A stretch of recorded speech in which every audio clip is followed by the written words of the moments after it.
కాబట్టి దయచేసి రాజకీయ కక్ష ఉంటే తెలంగాణ ప్రభుత్వం మీద ఇంకేదైనా విధంగా తీసుకోండి. రాజకీయ వేధింపులు చేయదలుచుకుంటే తెలంగాణ ప్రభుత్వాన్ని ప్రజలను ఇంకో రకంగా వేధింపులకు గురి చేయండి.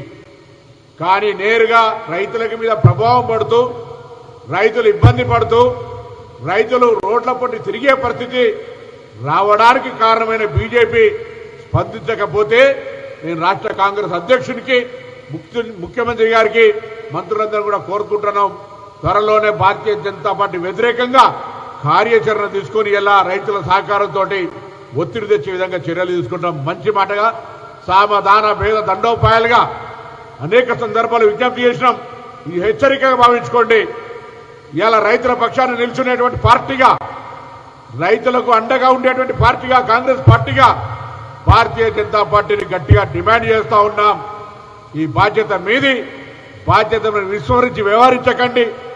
బాధ్యతను విస్మరించడం వల్ల తెలంగాణ రైతాంగానికి నష్టం జరుగుతోంది. అన్నదాత కష్టాల్లో ఉంటే రేపు తెలంగాణ ప్రజలకు కష్టాలు వస్తాయి. ఇలా దిగుబడి తక్కువైతే రాష్ట్ర ఆదాయం మీద రైతుల ఆదాయం మీద తదుపరి రాష్ట్ర మొత్తం వ్యవస్థ మీద ప్రభావం పడేటువంటి అవకాశం ఉంటుంది. ఆ కనీస జ్ఞానాన్ని కోల్పోకుండా ఈరోజు వెంటనే తెలంగాణ రైతులకు అవసరమైనంత ఎరువుల్ని డిమాండ్ ప్రకారంగా రాష్ట్ర ప్రభుత్వం చేస్తున్నటువంటి వ్యవసాయ శాఖ ప్రతిపాదనల మేరకు యుద్ధ ప్రాతిపదికన పంపమని, లేనట్టయితే తగిన మూల్యం, రైతుల కోపం, రైతుల ఆగ్రహానికి గురి కావాల్సినటువంటి బాధ్యత బీజేపీదే అనే మాటని సందర్భంగా తెలియజేస్తా ఉన్నాం.